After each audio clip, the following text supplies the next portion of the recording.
In the first consolidation workings video to accompany the module devoted to non-controlling interest, we will explore a scenario similar to that already discussed in the previous module, but this time assuming that the parent owns less than 100% of the subsidiary's share capital. In this video, we will produce the relevant goodwill working under the proportion of net assets method, whereas the next video will feature the fair value approach.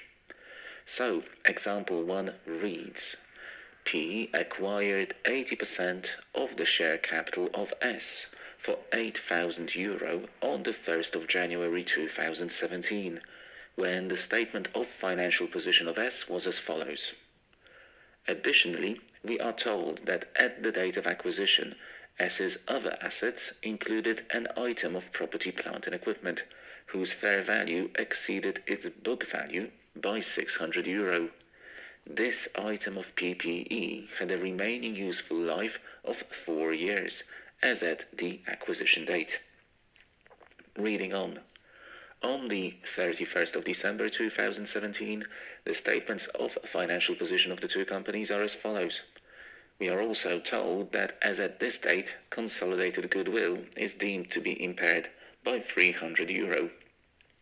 And our job is to prepare a consolidated statement of a financial position as at the 31st of December, which therefore becomes the date of consolidation.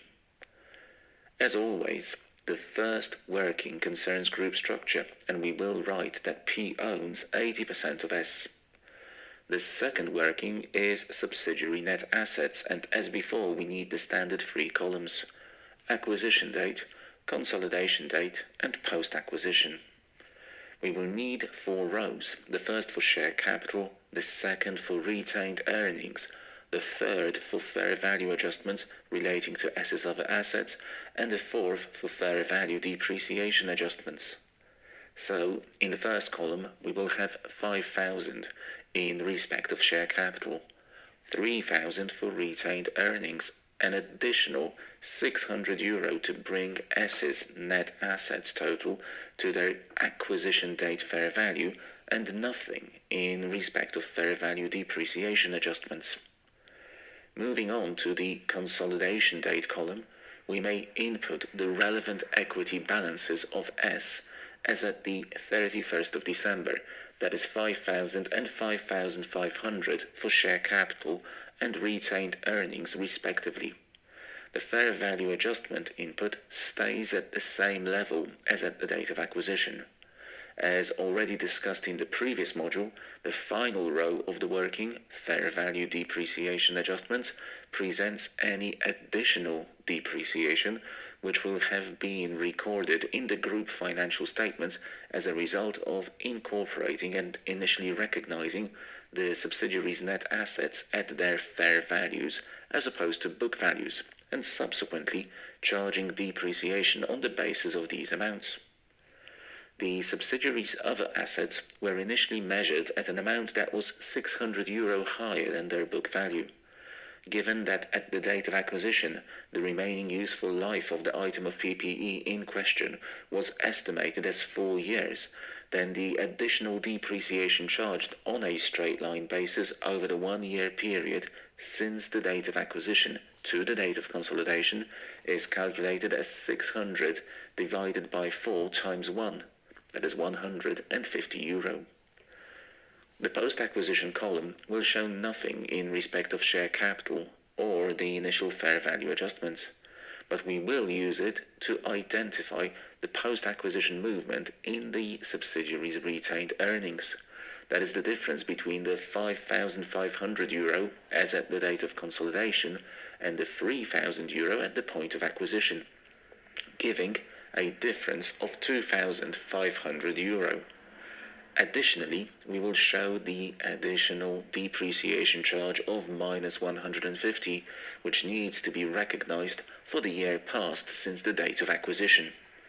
The post-acquisition column therefore shows a net movement of €2,350. The third working goodwill begins with the €8,000 investment by the parent entity, Because this time around the parent owns less than 100% of S's share capital, we add an extra line for the non-controlling interest or NCI value at acquisition. Under the proportion of net assets method adopted for the purposes of this video, this is equal to the NCI's percentage ownership of S.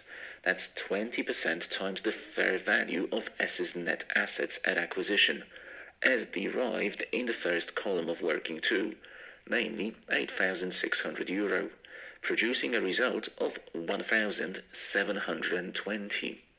The two numbers are then added, giving a total of €9,720, from which we deduct the 8,600 fair value of the subsidiary's net assets as at the date of acquisition, which we take from the acquisition date column of working 2, and this yields a goodwill on acquisition balance of €1,120.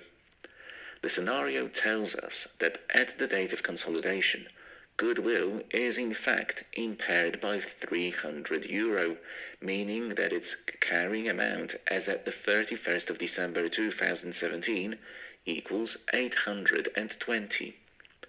The fourth working relates to non-controlling interest, and we will, for the first time, actually make use of it. It begins with the non-controlling interest value at acquisition, and that's the €1,720 already identified as part of working 3. To this, we must add the NCI's share of the subsidiary's post-acquisition reserves, and that's 20% of the post-acquisition column total from working 2, so 20% of €2,350, which gives another €470.